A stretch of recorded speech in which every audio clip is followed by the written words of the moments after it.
নমস্কার, পজিটিভ বার্তার পর্দায় আপনাদের আবারও অনেক অনেক স্বাগত। প্রতিদিনের মতো আমরা চলে এসেছি আবারও একটি নতুন অনুষ্ঠান নিয়ে অরিন্দম ভট্টাচার্য স্যারের সঙ্গে। তো এখন আমরা স্যারের সাথে পরিচয় করে নেব। নমস্কার স্যার। নমস্কার। তো এখানে আমাদের পজিটিভ বার্তা এসে আপনার কেমন লাগছে? পজিটিভ বার্তা এসে আমার খুবই ভালো লাগছে। এখানে এমন একটা প্ল্যাটফর্ম যেখানে মানুষ যে পজিটিভ দিকগুলি সেগুলি সমাজের যে অংশের মানুষগুলি যে পজিটিভ দিকগুলি সেটা তুলে ধরার চেষ্টা করা হয়। এটা এমন একটা প্ল্যাটফর্ম যেখানে প্রান্তিক অংশের মানুষ, সকল অংশের মানুষ তার নিজের বক্তব্যটা তুলে ধরতে পারে। তার জন্য পজিটিভ বার্তাকে অসংখ্য ধন্যবাদ। ঠিক। তো আপনারা চোখ রাখুন আমাদের এই অনুষ্ঠানে, পজিটিভ বার্তার ফেসবুক লাইভ এবং টিএসএমসির ফেসবুক লাইভে। তো বলবো আমাদের এই অনুষ্ঠান আপনাদের কেমন লাগছে অবশ্যই কমেন্ট করে জানাবেন। এরপর স্যারের কাছ থেকে জেনে নেব যে আপনি তো কম্পিউটারে একজন প্রশিক্ষণ দিয়ে আসছেন অনেক বছর ধরে। তো এই কত বছর ধরে করছেন এটি? এই ধরুন আমি যখন ক্লাস 12 দিই এইচএস তখন থেকেই শুরু করেছি। সালটা ছিল 2003। 2003 4 ডিসেম্বর থেকে অ্যাকচুয়ালি অফিসিয়ালি শুরু হয়, কিন্তু সেই সময় আমার কাছে এই রেজিস্ট্রেশনের ব্যাপারটা সেরকম ছিল না, কারণ আমাদের ত্রিপুরা রাজ্যে সেরকম তখন সুযোগ সুবিধা অতটা ছিল না, রেজিস্ট্রেশনের ব্যাপারটা ছিল না। তারপর ধীরে ধীরে আমার অভিজ্ঞতা বাড়ল, মানুষের সাথে কথা বললাম, তাদের থেকে জানলাম। এরপর 2010 সালে আমি প্রথম পঞ্জীকৃত করি আমাদের যে সংস্থা, আমার সংস্থার নাম অনিমা কম্পিউটার্স, রামনগর 4। ওখানে আমি আমার যে ইনস্টিটিউট সেটাকে রেজিস্ট্রেশন করি গভর্নমেন্টের সাথে। তো আমরা এমএসএমই রেজিস্টার্ড, এমএসএমই সেটা পরবর্তী সময় আমরা পেয়েছি। এর আগে আমাদের ছিল সোসাইটি রেজিস্ট্রেশন অ্যাক্ট, তারপর ট্রেড লাইসেন্স, এছাড়াও আরও যেগুলি কম্পিউটার প্রশিক্ষণের জন্য প্রয়োজন সবগুলি আমি নিয়েছি। বাহ, ধন্যবাদ স্যারকে। এরপর স্যারের কাছ থেকে আবারও জেনে নেব যে সফটওয়্যার বিষয়ের উপর যে প্রশিক্ষণ দিয়ে থাকেন সেটা কোন কোন সফটওয়্যারের উপরে? দেখুন, কম্পিউটার যখন আমরা প্রথমেই শুনি তখনই আমাদের মাথায় চলে আছে যে সফটওয়্যারের ব্যাপারটা, সফটওয়্যার অ্যান্ড হার্ডওয়্যার। তো আমাদের ইনস্টিটিউট আমরা বিভিন্ন রকম সফটওয়্যারের উপরই আমরা প্রশিক্ষণটা দিয়ে থাকি। প্রধানত দেখুন, যারা প্রাথমিক স্তরের, যেমন যাদের কোনো রকমই নলেজ নেই কম্পিউটার সম্বন্ধে, তারা কিছুই জানে না, একটা ভয় ভীতি তাদের মধ্যে কাজ করে। তো প্রাথমিক যে বিষয়গুলি আছে সফটওয়্যার, যেমন উইন্ডোজ সম্বন্ধে আমরা কিছুটা ওদেরকে নলেজ দিয়ে থাকি। তো প্রাথমিক এটা। এরপর তো ধীরে ধীরে আমরা পরবর্তী যে আপডেটেড ভার্সনগুলি থাকে, ওয়ার্ড, এক্সেল বা চাকরি উপযোগী যে বিষয়গুলি থাকে সবগুলি আমরা প্রশিক্ষণ দিয়ে থাকি। বাহ, ধন্যবাদ স্যারকে। তো আবারও স্যারের কাছে আমরা আবারও একটি প্রশ্ন নিয়ে যাব যে এই শিক্ষার্থীদের সফলতার হার কীরকম মনে হয় আপনার, যে শিক্ষার্থীরা যে শিক্ষা গ্রহণ করছে? দেখুন, আমাদের ত্রিপুরা রাজ্যের কথাই আমি বলতে চাইছি, সমগ্র ভারতবর্ষের কথা আমার বলে এখানে লাভ নেই। আমি যেহেতু ত্রিপুরা নর্থ ইস্টের একজন সাধারণ মানুষ, তাই আমি আমাদের এখানের যে মাটির মানুষ ওদের কথাই আমি বলতে চাই। আমাদের এখানে কিন্তু সম্ভাবনার কোনো অভাব নেই। প্রচুর আমাদের এখানে যারা স্টুডেন্ট আছে বা শিক্ষার্থী আছে তাদের সফলতা বলতে, তারা যদি নিজেকে সেইভাবে মেলে ধরতে পারে বা সঠিকভাবে প্রশিক্ষণটা তারা পায়, আমি মনে করি আমাদের এখানে সফলতা 100% আসবে, এবং যদি মনে হয় তার বেশিও আসতে পারে। একদম, এটা আমার বিশ্বাস। তো এরপরে স্যারের কাছ থেকে আবারও জেনে নেব যে কোন কোন কোর্সে সার্টিফিকেট দেওয়া হয় কি আপনার এখানে কোনো শেখানোর জন্য? দেখুন, কোনো প্রশিক্ষণ কখনোই এটা কমপ্লিট হয় না যদি তার সাথে সার্টিফিকেটের কোনো কিছু জড়িত না থাকে।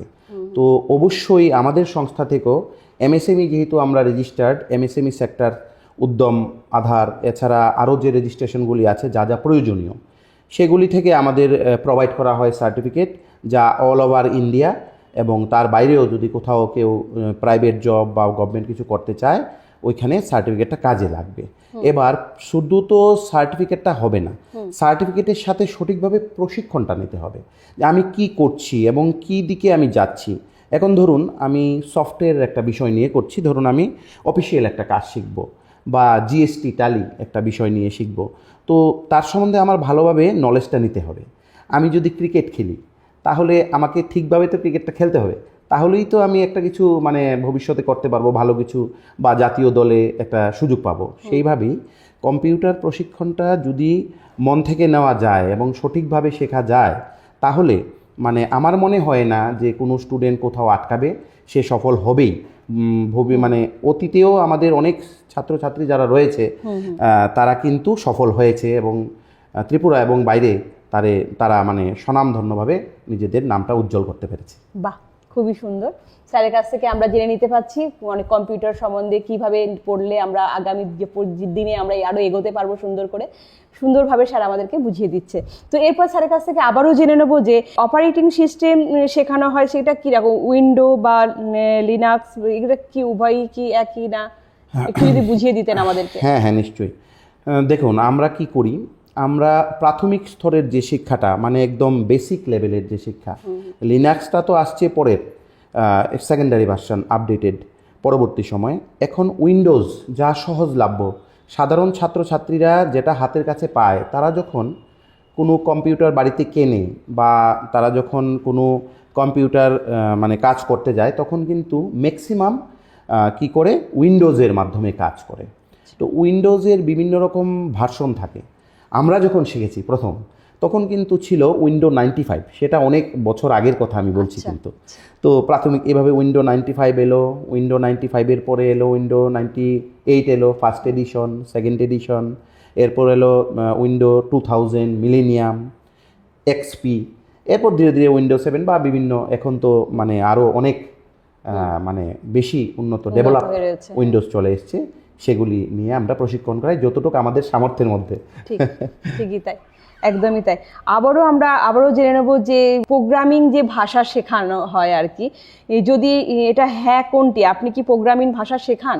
হ্যাঁ, অবশ্যই প্রোগ্রামিংটা শেখানো হয়। প্রোগ্রামিংটা বলতে আমি আপনাকে বিস্তারিত বলছি।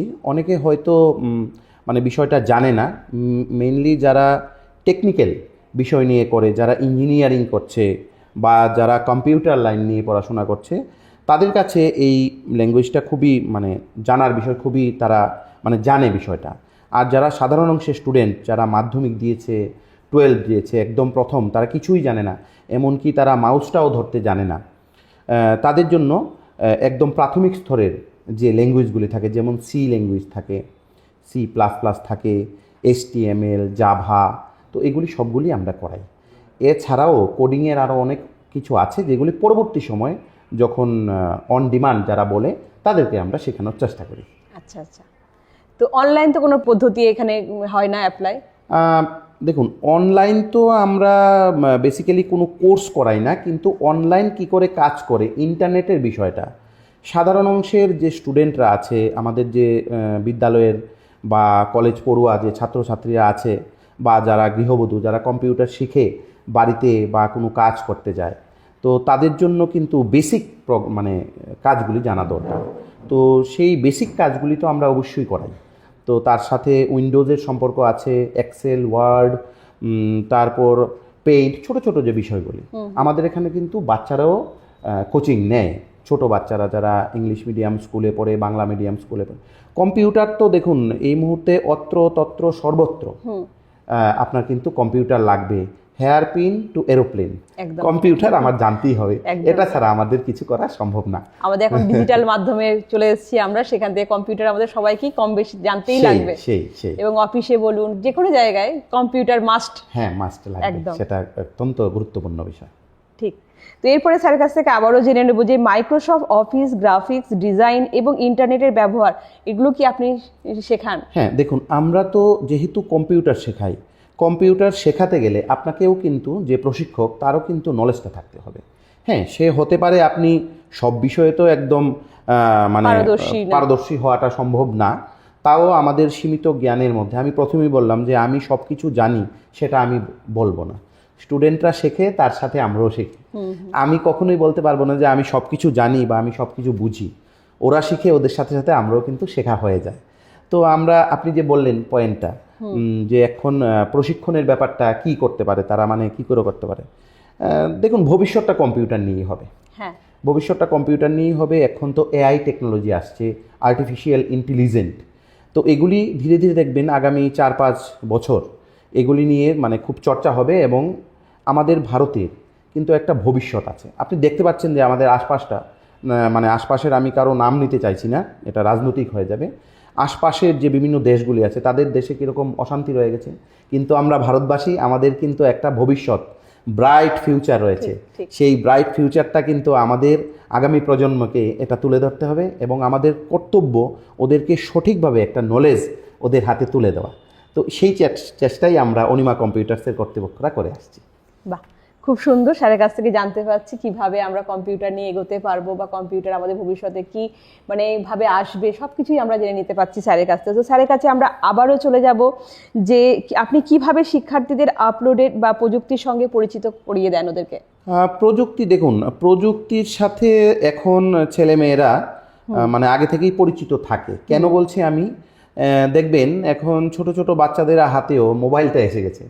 সেই যে মানে যন্ত্র, সেই যন্ত্র কিন্তু মানুষকে ছোটবেলা থেকেই একটা অভিজ্ঞ করে তোলে। হ্যাঁ, বিজ্ঞানের ব্যবহার ভালো দিকেও হতে পারে, খারাপ দিকেও হতে পারে।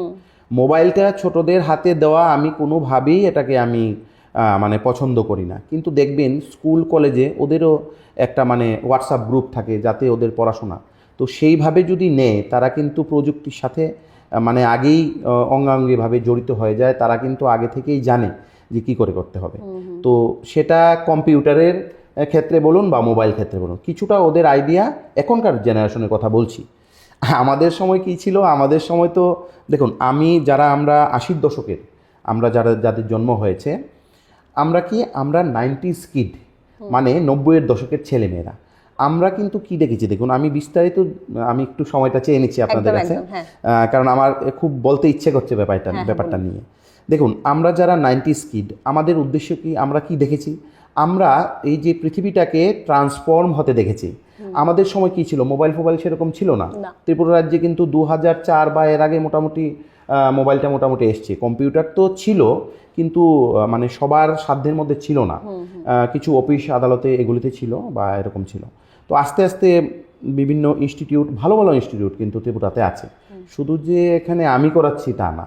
তো আমি যেটা বলতে চাইছি, আমরা যারা 90-এর দশকের ছেলেমেয়েরা, আমরা কি করেছি যে এই যে সমাজ ব্যবস্থাটা বা আমাদের পৃথিবীটা কিভাবে বদলের মাধ্যমে এই পর্যন্ত এসছে, এবং সেটা প্রযুক্তির মাধ্যমে এসছে, আমরা এটা পুরোটা গ্রুমিং হতে দেখেছি এবং আগামীতেও দেখছি। তো এই আর কি আমার একটা ছোট্ট অভিজ্ঞতা বলে নিলাম আপনার সাথে। তো আগামী প্রজন্মে কম্পিউটার কিভাবে আমাদেরকে আরো উন্নত করবে বা আমাদের সমাজকে কিভাবে এটার উপর প্রভাব ফেলবে, যদি আরেকটু বলতেন আমাদেরকে। এই প্রশ্নটার জন্য আপনাকে অবশ্যই আমি ধন্যবাদ দেব। যে মানে আগামী প্রজন্ম, দেখুন এই কথাটা অনেক বড়। আগামী প্রজন্ম যদি যা হতে চায় তারা হতে পারবে। কেন হতে পারবে? এখন প্রযুক্তি আমাদের হাতে এত সুযোগ সুবিধা এনে দিয়েছে। দেখবেন যে মানুষ কোনো নলেজ আমার মাথায় আসছে না, একটা পড়া, আমি একটা জিনিস আইডিয়া করতে পারছি না, বা আমার একটা ইংলিশ গ্রামার বা আমি একটা ম্যাথস কোনো একটা প্রবলেম আমি পারছি না, সেটা কিন্তু গুগল বলে দেয় আপনাকে। সেটা প্রযুক্তি। তো আগামী প্রজন্ম যদি সেটার সঠিক ব্যবহার করে, বিজ্ঞানের আশীর্বাদ না অভিশাপ, সেই যে কোয়েশ্চেনটা, সেই কোয়েশ্চেনের মধ্যে বিজ্ঞানের যে আশীর্বাদটা, সেটা যদি মানে অনেকটা আপনাকে কি হতে হবে, সেটাকে ওই রাজহাঁসের মতো পরমহংস হতে হবে। আপনি শুধু ওই দুধটা নেবেন, জলটা ছেড়ে দেবেন। তো সেইভাবে প্রযুক্তির ভালো দিকটা আপনি নিতে হবেন। ভালো দিকটা যদি আপনি নেন, অবশ্যই জীবনে সফল হবেন। আগামী প্রজন্ম, আমার বিশ্বাস, আমার ভারতবর্ষের ছেলেমেয়েরা সারা পৃথিবীতে ছড়িয়ে যাবে এবং ছড়িয়ে রয়েছে। এটা আমার বিশ্বাস এবং শুভকামনা। ঠিক, একদমই ঠিক, সত্য কথা একদম, যে রাজহংসের মতো আমরা সেই মানে দুধটাকে নেব, জলটাকে ছেড়ে দেবো, ভালো জিনিসটাকে গ্রহণ করব, খারাপটাকে না। হ্যাঁ, একদমই ঠিক, একদমই ঠিক। তো স্যারের কাছে আমরা আবারও চলে যাব আরেকটি প্রশ্ন নিয়ে। আপনার প্রথম প্রশিক্ষণের অভিজ্ঞতা কেমন ছিল, একটু আপনার কাছ থেকে জেনে নেব। আপনি এত সুন্দর কোয়েশ্চেন করে অনেকটা মানে নস্টালজিয়া, আমার মানে পুরনো কথাগুলি মনে হয়ে যায়। দেখুন, প্রথম দিকটা আমরা বলবো একটু চ্যালেঞ্জিং ছিল। প্রথম আমাদের বুঝাতে হয়েছে ছেলে মেয়েদের, বিশেষ করে তাদের গার্জেনকে, যারা সাধারণ অংশের প্রান্তিক মানুষ যারা, তারা প্রথম তো মনে করতো যে ঠিক আছে, এটা মাধ্যমিক দিলাম, 12 পরীক্ষা দিলাম, 1-2 মাস একটু দেখি একটু নতুন বিষয়টা কি একটু ঘেটে নিই। কিন্তু এটা যে একটা সাবজেক্ট, এটা যে পড়াশোনার পাশাপাশি আপনার কম্পিউটার শিখতেই হবে। কেন শিখতে হবে? আপনি কি কাজ করবেন কম্পিউটার ছাড়া? আপনি প্রযুক্তি, আপনি যেখানেই যাবেন সেখানেই তো আপনার প্রযুক্তি ঘিরে আছে আপনাকে। তো সেইভাবে আপনাকে কিন্তু আমাদের প্রথম দিকে একটু অসুবিধা হয়েছে, মানুষকে বোঝাতে হয়েছে, বাড়ি বাড়ি গিয়ে আমরা বুঝিয়েছি যে আপনি কম্পিউটারটা শেখান। তারপর মানুষ বুঝেছে, আমাদেরকে প্রতিক্রিয়া দিয়েছে, তারা এসছে। প্রথম দিকের যারা ছাত্রছাত্রী ছিল তারা এখন তো বেশ বড় হয়ে গেছে। আমার ইনস্টিটিউট আজকে এই তো প্রায় 23 বছরের উপর আমার অভিজ্ঞতা, আমার পড়াশোনার সাথে সাথে আমার কিন্তু এটা চলছিল। তো সেইভাবে আর মানে যারা প্রথম দিকে যারা আপনার প্রশিক্ষণ নিয়ে বেরিয়েছে তারা কেউ সরকারি চাকরি করছে, কেউ বাইরে আছে, এমনও আছে আমার ছেলেমেয়েরা আমেরিকাতেও কাজ করছে, বাহ, নাসাতেও আমার ছেলেমেয়েরা আছে। এটা আমার জন্য গর্বের বিষয়। একদমই ঠিক তাই। স্যারের কাছ থেকে শুনে নিলাম স্যারের অভিজ্ঞতা প্রথম জীবনের প্রশিক্ষণের। এরপরে স্যারের কাছ থেকে আবারও জেনে নেব যে বর্তমানে আপনার প্রতিষ্ঠান কি ধরনের কোর্স প্রচলিত আছে আপনার প্রতিষ্ঠানটির মধ্যে। বর্তমানে দেখুন, আমরা সরকার অনুমোদিত যে কোর্সগুলি করানো যায় সেগুলি সবগুলি আমাদের কাছে আছে। আপনি নর্মাল ডিটিপি কোর্স থেকে ডিসিএ কোর্স, বিশেষ করে আমি যুব সম্প্রদায়ের কাছে যে কথাটা বলতে চাইছি, আপনারা কম্পিউটার শিখুন। কম্পিউটার আমরা অনেকের ধারণা যে আমি ইউটিউব দেখে আমি অনেকটা শিখে যাব বা পারবো, কিন্তু আপনারা দেখুন, আপনি ইউটিউবে তো ওপেন হার্ট সার্জারিও দেখায়, ব্রেন টিউমার অপারেশনও দেখায়, কিন্তু সেটা কি দেখে আমি সবটা করতে পারবো? এত জটিল জিনিস। তো হাতে কলমে প্রশিক্ষণ নিতে হবে। আমি বলছি না যে আপনি শুধু আমার মতো ইনস্টিটিউটে আমার কাছে আসুন, বা আপনার যেখানে আপনাদের ভালো লাগে, যেখানে আপনারা স্বাচ্ছন্দ্য বোধ করুন সেখানে যান, সেখানে একটা প্রশিক্ষণ নিন। স্যারেরা বসে রয়েছেন আপনাদের শেখানোর জন্য, তারা ভালো শেখাবেন, তারা নিজেরা প্রশিক্ষিত। তাদের হাতে যদি আপনি গড়ে তুলতে পারেন, আমাদের যে নর্থ ইস্ট সেখানে এমনিতেই মানে সুযোগ সুবিধা কিছুটা কম মেইনল্যান্ড ইন্ডিয়া থেকে, যেমন ধরুন কলকাতার যে ছাত্রছাত্রীরা যতটুকু, হ্যাঁ আমি বলছি না যে আমাদের সুযোগ সুবিধা নেই, আমি কিন্তু একবারও বলছি না, আমি বলছি যে সুযোগ সুবিধা কিছু অভাব রয়েছে, সেগুলি আমাদের সরকার প্রচেষ্টা করছে দূর করার। সরকারকে আন্তরিকভাবে মানে সেই কাজটা করছে, যাতে ছেলেমেয়েরা শিক্ষিত হয়, যাতে প্রযুক্তির সাথে তারা জড়িত থাকে এবং তাদের ভবিষ্যৎটা সুন্দর করতে পারে। এবং এই কারণে আমাদের এখন মানে আমরা যে স্কুলে কলেজে যেখানেই আমরা প্রতিষ্ঠানে সবচেয়ে কম্পালসারি করে দেওয়া হয়েছে যে কম্পিউটার কোর্সের জন্য, তো এবং আমাদের বাচ্চারাও সেগুলো শিখতে পারছে। হ্যাঁ, একদম একদম। তো খুবই ভালো একটা আমাদের যে একটা সুযোগ, যে আমরা যে সময় সেই সময় আমরা যখন পড়াশোনা করেছিলাম আমাদের কম্পিউটার স্কুলে ছিল না, কিন্তু এখন কম্পিউটার স্কুলে কম্পালসারি, কম্পিউটার আলাদা একটা সাবজেক্ট, এটা যেটা পড়তেই হবে আমাদের। হ্যাঁ একদম।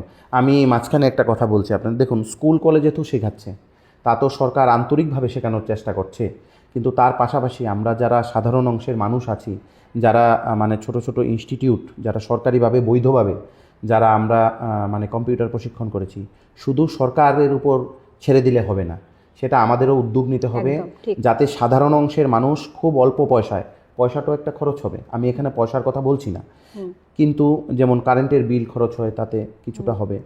তো সেই জায়গাতে যাতে সবাই শিখতে পারে, সরকার কিন্তু ঘরে ঘরে গিয়ে সবাইকে শেখানো সম্ভব না, তার জন্য কিছুটা দায়িত্ব আমার আপনার সবারই রয়েছে।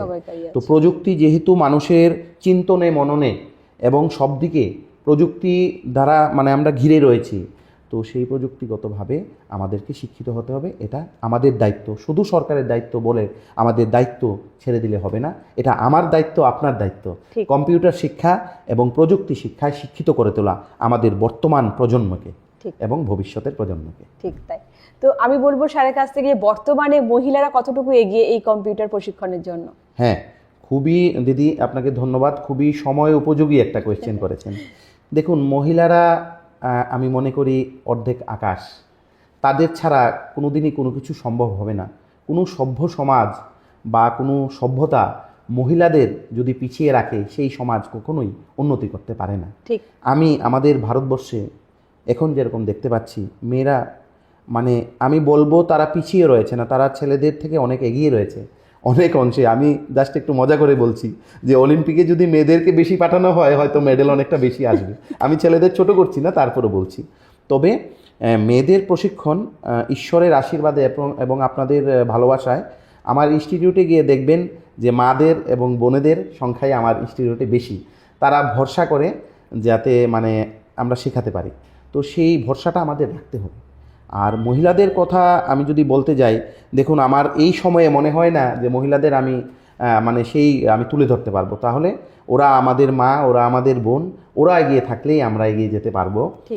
এবং একটি মহিলা যদি আপনার শিক্ষিত হয়, একটা পরিবার শিক্ষিত হয়, তো খুব বড় কথা এটা পরিবার, একটা। হ্যাঁ, পরিবার যদি শিক্ষিত হয়, আপনার সমাজটা, আমি বলি মেয়েদের তো কম্পিউটার প্রশিক্ষণ নেওয়াটা অত্যন্ত জড়িত, মানে সরি, মানে জরুরি। কেন জরুরি দেখুন, একটা মেয়ে ঘরও সামলাচ্ছে, একটা মেয়ে বাইরেও সামলাচ্ছে, জবও করছে, আবার স্বামী সন্তানকেও দেখছে। আমার সামনেই বসে রয়েছেন আপনি। আপনি মানে যেহেতু আমি বলতে চাইছি, আপনি মানে ঘর সামলে এবং সব কিছু সামলে আপনি এখানে বসে রয়েছেন, সেটা কিন্তু চারটিখানি কথা না। তো আপনারাই আমাদের ইন্সপিরেশন, আপনাদের থেকে আমরা শিখি, আপনারা আছেন তাই আমরা আছি। ধন্যবাদ স্যারকে। তো এরকমই বলবো যে সত্যি করে মহিলারা ঘরও সামলাচ্ছে, বাইরেও সামলাচ্ছে। তো একটা মহিলা যদি সত্যি করে যদি শিক্ষিত হয়, কম্পিউটারে বলুন বা পুঁথিগত শিক্ষায় বলুন, সে মানে ঘরের থেকেই শুরু করতে পারে, তার বাচ্চাকে দিয়ে একটা বাচ্চা নিয়ে সে মানুষ করতে পারে, তো সে আমাদের আগামী প্রজন্মের ভবিষ্যৎ। তো সেখান থেকে আমরা যদি বাচ্চাটিরে আমরা ঘরের মহিলারা মানুষ করতে পারি, তাহলে একটা উপযুক্ত একটা ভবিষ্যৎ আমরা গড়ে তুলতে পারি। তো আমাদের আগে ঘরে মহিলাদের সব দিক দিয়ে প্রশিক্ষণ নিয়ে উপযুক্ত হয়ে থাকতে লাগবে আমাদের, একদমই সত্য কথা এটি। তো এরপর স্যারের কাছ থেকে আবারও জেনে নেব যে গ্রামের যারা আছে তারা এই প্রযুক্তিটাকে কিভাবে মানে নিতে পারে আর কি, শিক্ষাটা কিভাবে নিতে পারবে। দেখুন, গ্রাম আছে বলেই শহর আছে। ভারতবর্ষ গ্রামে বাস করে, গ্রামকে পেছনে ঠেলে আমরা কখনো এগিয়ে যেতে পারবো না। গ্রাম থেকে আমাদের খাদ্য সংস্থান হয়, যারা চাষি ভাইয়েরা আছে তারা অন্নদাতা। গ্রামই মানে আমাদের যে সমগ্র উন্নয়নের চাবিকাঠি, সেটা গ্রামেই কিন্তু লুকিয়ে আছে। তো গ্রামকে উন্নতি করতে গেলে দেখুন, সরকার তো তার মতো করে চেষ্টা করে যাচ্ছে, সাথে আমরা যারা আছি আমাদেরও চেষ্টা থাকতে হবে। যারা গ্রামের প্রান্তিক মানুষ, আমি আগেও শব্দটা ইউজ করেছি, প্রান্তিক মানুষ বলতে সমাজের যে শেষ অংশের মানুষ যারা আছে, যারা আমি নিম্ন স্তরের কথাটা বলবো না, যারা অতি সাধারণ বা দরিদ্র সীমার নিচে যারা আছে, যে ভাইয়েরা বোনেরা আছে, তাদের কাছেও কম্পিউটারটা বা প্রযুক্তিটা পৌঁছে দিতে হবে। পৌঁছে দিতে বলতে দেখুন, সব সময় হয়তো তাদের সম্ভব হয় না লাইমলাইটের নিচে আসা, বা তাদের অনেক সময় তারা পারে না, অর্থনৈতিক কারণে পারে না। সেই দিকটাও আমাদের দেখতে হবে। আমাদের এরকমভাবে ওদের কাছে পৌঁছতে হবে যাতে ওদের কোনো সমস্যা না হয়, ওদের যাতে অর্থনৈতিক ব্যাপারটা যাতে ওদের কাছে মানে একটা বার্ডেন হয়ে না দাঁড়ায়, অতি সুলভ মূল্যে, যাতে একদম ন্যূনতম, যেটা না হলে না হয় সেই রকম একটা ন্যূনতম খরচে, বা যদি সম্ভব হয় তাদেরকে একদম মানে ফ্রিতে বা বিনামূল্যে ওদেরকে প্রশিক্ষণ দেওয়া। তো সেই চেষ্টাটা আমাদের করতে হবে। আর অন্য দিকটার জন্য আমাদের সরকার তো চেষ্টা চালিয়েই যাচ্ছে, তার জন্য সরকারকে অসংখ্য ধন্যবাদ। ঠিক, যেমন সরকার আমরা বলবো যে স্কুলে যেগুলো শেখানো হয় সেগুলো তো সরকার যদি সচেষ্ট না হতো, আমরা কিন্তু সেটা আমরা নিজেরাও করতে দূর পারতাম এগিয়ে নিয়ে যেতে পারতাম না। সেটা আমি বারবারই বলছি, কেন আমাদের সরকার আমাদের জন্য অনেক কিছু করছে, সেটা হয়তো আমরা অনেকটা জানি না বা বুঝি না, কিন্তু এটা মাঠে নামলে বা মাঠে আপনি যখন কাজ করবেন আমরা বুঝতে পারছি যে সরকার অত্যন্ত আন্তরিক, যে কিভাবে কাজ করছে। আমি সেটা মুখে বলে, আমি কিন্তু কোনো কারো নাম নিতে চাইছি না, কিন্তু আমাদের সরকার খুবই আন্তরিক, মানে যারা দরিদ্র অংশের মানুষ তাদেরকে প্রযুক্তিটা হাতে পৌঁছে দেওয়ার জন্য। ঠিক, তো এই হলো ব্যাপার। ধন্যবাদ স্যারকে আবারও। তো এরপরে আবারও স্যারের কাছে আমরা জেনে নেব যে এআই এবং অটোমেশন কি কম্পিউটার শিক্ষা পদ্ধতিকে পরিবর্তন করবে বলে আপনার মনে হয়? আগামী যে যুগটা আসছে বা আগামী যে সময়টা আসছে, এআই কিন্তু সেটা দখল করে নেবে। কারণ আমাদের যে এআই মানে আর্টিফিশিয়াল ইন্টেলিজেন্ট, সেটার সাথে আমরা জড়িত হয়ে যাবে, আষ্টে পৃষ্ঠে আমরা জড়িত হয়ে যাব। এআই সব কিছু নিয়ন্ত্রণ করবে। এখনই দেখবেন বিভিন্ন বিষয় যেগুলি আছে এআই এর উপর নির্ভরশীল। আমি কোনো সফটওয়্যার বা কোনো অ্যাপসের নাম এখানে বলতে চাই না, কারণ এটা কোনো প্রমোশন ভিডিও না বা প্রমোশন করার জন্য ইন্টারভিউ না। আমি আমার মনের কথা আপনাদের সামনে বলতে এসেছি। তো সেই ক্ষেত্রে দেখুন, এআই বিষয়টা এখনও প্রাথমিক স্তরে রয়েছে। সেই বিষয়টা নিয়ে এখনও মানে বিস্তারিত যে কিছু আলোচনা করব সেই রকম কিছুই আমাদের হাতে নেই, বা আমি সঠিকভাবে পুরোটা বলতে পারবো না। আমি এতটুকু আপনাদের বলতে পারবো, আমাদের প্রযুক্তিগতভাবে এআই কিন্তু সর্বত্র আমাদেরকে নিয়ন্ত্রণ করবে আগামী দিনগুলিতে। এআইয়ের মাধ্যমে আমরা আমাদের যে কাজ আছে, আমাদের যে কঠিন কঠিন বিষয়গুলি আছে, এখন ইন্টারনেট, আমরা কি জেনারেশন 5 মানে 5G ইউজ করছি। এখন কিছুদিন আগে 4G ছিল, এখন শোনা যাচ্ছে সম্ভবত কোট আনকোট আমি কথাটা বলতে চাইছি, 2027 বা 28-এ দেখবেন 6G এসে যাবে। বা এই তো কিছুদিন আগে আমি দেখতে পেলাম সংবাদপত্রে যে কি বলে আমাদের যে চীনে কিন্তু 10G নিয়েও কাজ হচ্ছে। তো সেই প্রযুক্তিগুলি আমাদের কাছেও আসবে। তো 6G আসবে, আরও প্রযুক্তিগতভাবে উন্নতি হবে। তখন কিন্তু এআই এর মাধ্যমেই সব কিছু হবে। এআইটা কিন্তু ভবিষ্যৎ, এআই আমাদের ভবিষ্যৎ, এটাই আমি বলতে চাই ঠিক। আপনাদের মাধ্যমে। ধন্যবাদ স্যারকে যে আমরা এআইটা কি একটু জেনে নিতে পারলাম। আমাদের আগামী ভবিষ্যৎ কিন্তু এআই আমাদের কন্ট্রোল করবে আমাদেরকে। তো এরপরে আরও জেনে নেবো যে শিক্ষার্থীদের পরামর্শের জন্য যে কি বলবেন আপনি, নতুন যারা কম্পিউটার শিখতে চায় তাদের আপনি কি পরামর্শ দেবেন? দেখুন, পরামর্শ তো কিছু না, আমি ওদেরকে বলতে চাই যে মানে আমি বড় ভাই হিসাবে বা ওদের আমি মনে করি আমি গার্জেন হিসাবে কথাটা বলছি। আমাদের প্রজন্ম কাজ করছে, তারা প্রযুক্তিগতভাবে তারা নিজেদেরকে অনেকটাই সচেতন। কিন্তু দেখুন, অনেক ছেলেমেয়েরা কী হয়, তারা মোবাইলটা পায় হাতে, তারা মোবাইলটা দিয়ে কী করে গেম খেলতে চায়। সেটা কিন্তু একটা বিপজ্জনক। আমি গেমটাকে কিন্তু খারাপ বলছি না, কিন্তু দেখা যায় অনেক ছেলেমেয়েরা এডিক্টেড হয়ে যায়। আমি সেটা নিয়ে একটু বলতে চাইছি। তো সেটা কি হয়, ভালো দিকটা যেমন আমি মা বাবা ফোনটা কিনে দেয় যে পড়াশোনা করার জন্য, যে তুমি পড়াশোনা করো, একটা অনলাইন ক্লাস হবে বা কম্পিউটারে কিছু শিখতে পারবে, মোবাইলে নোটস পাবে। কিন্তু অনেক ক্ষেত্রে, আমি সবাইকে বলছি না, আমি বারবার বলছি, আমি সব স্টুডেন্টদের কিন্তু আমি বলছি না, এর মধ্যে কিছু যারা বিভ্রান্ত হয়ে রয়েছে তাদেরকে আমি কথাটা বলতে চাইছি, মোবাইল গেম খেলে লাভ হবে না। মোবাইলের যে সঠিক ইউজ, প্রযুক্তির ইউজ, সেটা করতে হবে। আমি গেম খেলতে কিন্তু বারণ করছি না, সেটাকে কিন্তু একটা সময়ে যখন আমি অবসর থাকি সেটা কিন্তু অনেকে দেখা যায় সারাদিন এডিক্টেড হয়ে যায়, সেই এডিকশনটা যাতে না থাকে। আর বাচ্চাদেরকে মোবাইল থেকে দূরে থাকতে হবে মাধ্যমিক বা 12-এর পরে। আমি মনে করি, এটা হয়তো অনেক দর্শক আমার উপরে ক্ষিপ্ত হতে পারে, যে মানে ছোট বাচ্চাদেরকে মোবাইল থেকে দূরে রাখাটাই ভালো। বা যদি মোবাইল ওদের হাতে দেন, তো মা বাবার সামনে থেকে ওদেরকে দেবেন যতটুকু প্রয়োজন, সেটা মানে যাতে তারা ইউজ করতে পারে। তাতেই বিজ্ঞানের আশীর্বাদ হিসাবে তাদের জন্য এটা ইউজ হবে। না হলে কিন্তু প্রযুক্তির যে অভিশাপ, সেটা কিন্তু বয়ে আনবে সমাজের জন্য অন্ধকার। ঠিক, এই হলো ঠিক। তো আমরা যে বাচ্চারা অনেক সময় কি হয়, মানে আমরা মায়েরাও অনেক সময় দিয়ে থাকি যে বাচ্চাদেরকে যে পড়ার জন্য তাদেরকে মোবাইলটা, তো তখন আমরা কিভাবে বুঝবো অনেক সময় যে বাচ্চারা মোবাইলটা ঠিকভাবে ইউজ করছে না ভুল কাজে ইউজ করছে, কি করে বুঝবো এটা যদি একটু জানতে পারতাম। হ্যাঁ, আমি একটা কথা বলি, দেখুন বাচ্চারা কিন্তু ঘরের যে মারা থাকে ওদের মোবাইলটার প্রতি নেশাটা থাকে বেশি।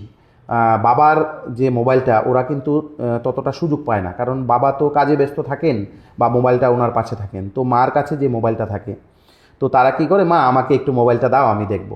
তো গার্জেন সামনে থাকতে হবে যে আমার বাচ্চা, আমার ছেলে মেয়ে কী দেখছে, কী জানছে, সেই জিনিসটা কিন্তু গার্জেনের লক্ষ্য রাখতে হবে। এবং বিশেষ করে মায়েদের বলছি, আমার উপরে প্লিজ রাগ করবেন না যারা মায়েরা বোনেরা শুনছেন। আমি কিন্তু আপনাদের মানে দুর্বলতার কথা বলছি না, আমি বলছি আরেকটু সচেতন হওয়ার জন্য। আপনাদের মোবাইলটা কিন্তু বাচ্চারা একটু আবদারটা বেশি থাকে, এই মোবাইলটা ধরে। আমি আমার ব্যক্তিগত অভিজ্ঞতা থেকে বলছি, কিন্তু সেটা আমাদের একটা কি হয়েছে, এই লকডাউনের পরে আমাদের অনলাইনে ক্লাস করার একটা মানে প্রচলন হয়েছিল, এবং আমরা অনলাইনের মাধ্যমে অনেক ক্লাস বাচ্চারা করে থাকে। বিশেষ করে যারা মাধ্যমিক বা উচ্চ মাধ্যমিক দেবে তাদের জন্য তো অবশ্যই মোবাইলটা তাদের লাগে, এবং অনলাইন বেশি তাদের ক্লাসও করতে লাগে।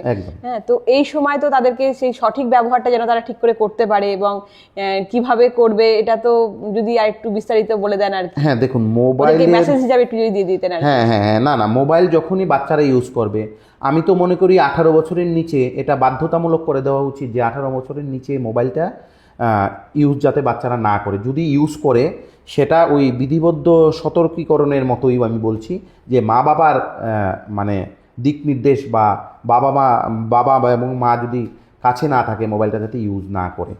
তো অনেক সময় ছেলে মেয়েদের মোবাইলের প্রয়োজন পড়ে, তারা বিভিন্ন টিচারের বাড়িতে যায়, তাদের জন্য ওই যে মানে সাধারণ যে মোবাইলগুলি আগে ছিল, সেই মোবাইলগুলি দিয়ে, যেগুলির মধ্যে প্রযুক্তির আধিক্য নেই, যেগুলির মধ্যে ওই 4G 5G নেই, শুধু যোগাযোগের ব্যবস্থা আছে, তো সেটা ওদের হাতে দিলে আমার মনে হয় অনেকটা ভালো। আর যদি প্রযুক্তির দরকার হয়, অনলাইন ক্লাসের প্রয়োজনই হয়, সেটার জন্য ওদেরকে 18 বছরের নিচে ওদেরকে নিজস্ব কোনো কম্পিউটারটা না কিনে ওদের মা বাবার কম্পিউটার থেকেই ওদের যে কাজটা হয়, দরকারি কাজটা এটা দিলেই আমি মনে করি অনেকটা বেটার হবে এবং ভালো হবে। ঠিক। একদম, যে তাদের ভবিষ্যতের জন্য এটা খুবই একটা ভালো মেসেজ আর কি। হ্যাঁ, আমার এই কথায় অনেক ছেলেমেয়েরা কিন্তু আমার উপর ক্ষিপ্ত হবে। একদমই না স্যার, আপনি তো সমাজের বা তাদের জন্য, তাদের ভালোর জন্যই বলছেন, বাচ্চাদের অবশ্যই ভালো হবে। তো এরপরে স্যারের কাছ থেকে আবারও জেনে নেবো যে দক্ষতা অর্জনের পাশাপাশি কিভাবে একজন ভালো মানে শিক্ষক হওয়া যায়। হ্যাঁ, শিক্ষক হওয়া যায় সেটা কিন্তু বিশাল ব্যাপার। কি করে একজন মানে ছাত্র বা ছাত্রী হওয়া যায় সেটা এক জিনিস, শিক্ষক হওয়া যায়, দেখুন শিক্ষা মানে একটা মানে শিক্ষার্থী, পাঠ্যক্রম, স্কুল বা একটা ইনস্টিটিউট, সেটার মধ্যে প্রধান হলো কিন্তু শিক্ষার্থী। শিক্ষক ততটাই বড়, ততটাই উঁচু তার শিক্ষার্থী যতটুকু মানে অর্জন করতে পেরেছে। একজন, দেখুন আমাদের দেশ চাণক্যর দেশ, আমাদের দেশ গুরু রবীন্দ্রনাথ ঠাকুরের দেশ, তারপর স্বামী বিবেকানন্দের দেশ। শিক্ষক সামাজিক শিক্ষক। তো এই শিক্ষা ব্যবস্থায় যখন আমরা মানে কথা বলতে যাই, আমাদের সেই ক্ষমতাই নেই আমরা শিক্ষকদের জন্য কিছু বলতে পারবো। শিক্ষক জাতির মেরুদণ্ড, সেটা তো অবশ্যই একজন শিক্ষকই তৈরি করতে পারে একজন সুস্থ সমাজ এবং তো ভালো শিক্ষক কি করে হতে পারবে? আমি নিজেকেও এখনো আমি একজন ছাত্রই মনে করি, তাই শিক্ষক এটা আমার শিক্ষক এবং গুরুজনদের উপরই ছেড়ে দিলাম। আমার চেষ্টা, আমি একজন ছাত্র হিসেবেই আমার মানে এটা করতে যাই আর কি। সেই বিষয়ে আমি কি বলবো, আমার অভিজ্ঞতা আমাদের কম। স্যার কিন্তু খুব একজন ভালো শিক্ষক, এই জন্যই প্রশ্নটা আমি করেছিলাম। না না, আমি ছাত্র। আমি তো যাই হোক, তো স্যারকে আমরা অসংখ্য অসংখ্য ধন্যবাদ জানাবো আবারও আমাদের এই পজিটিভ বার্তার অনুষ্ঠানে আলোচনায় অংশগ্রহণ করার জন্য। তো এর আগে আমি আরেকটা বিশেষ বিজ্ঞপ্তি দিতে চাই যে আমাদের শান্তিনিকেতন মেডিকেল কলেজে যে ওপিডি পরিষেবা চালু আছে সেটা এখন সকাল 7টা থেকে 5টা অবধি চালু থাকছে, এবং সেখানে সুচিকিৎসক দ্বারা মাত্র 10 টাকার বিনিময়ে সেখানে পরিষেবা পাওয়া যাবে, এবং সেখানে পরীক্ষা নিরীক্ষা ও ওষুধে থাকছে বিশেষ ছাড়। তো আপনাদের অবশ্যই বলবো এই পরিষেবাটা অবশ্যই নেবেন। আরও একটা বিশেষ খবর আপনাদের দেব যে আমাদের শান্তিনিকেতন মেডিকেল কলেজে 28 স্টেটের মধ্যে 21 স্টেট থেকে এখানে স্টুডেন্টরা ভর্তি হয়েছে, এবং যার জন্য প্রথমে ইন্ডিয়া বুক অব রেকর্ডসে নাম উঠেছে সেখানে, এবং নেক্সট 2 মাস পরেই সেটা এশিয়া বুক অব রেকর্ডসেও নাম উঠেছে। তারপরে আবারও আমি বলবো যে আমাদের অত্যন্ত গর্বের সঙ্গে আমরা বলবো গত 2রা মে আমাদের ওয়ার্ল্ড বুক অব রেকর্ডসেও সেটা নাম উঠেছে, এবং আমাদের স্যার ডক্টর মলয় পিট উনি সেখান থেকে পুরস্কার প্রাপ্ত হয়েছেন। তো এটা আমাদের সকলের কাছে অত্যন্ত গর্বের বিষয়। তো ধন্যবাদ জানাবো সকলকে আমাদের এই অনুষ্ঠানে দেখার জন্য, এবং আবারও বলবো আমাদের এই অনুষ্ঠান আপনাদের কেমন লাগছে অবশ্যই আপনারা কমেন্ট করে জানাবেন। আবারও আমি স্যারকে অসংখ্য ধন্যবাদ জানাচ্ছি আমাদের এই অনুষ্ঠানে স্যারের মূল্যবান সময় দেওয়ার জন্য। তো আজকের অনুষ্ঠান এই পর্যন্তই। নমস্কার।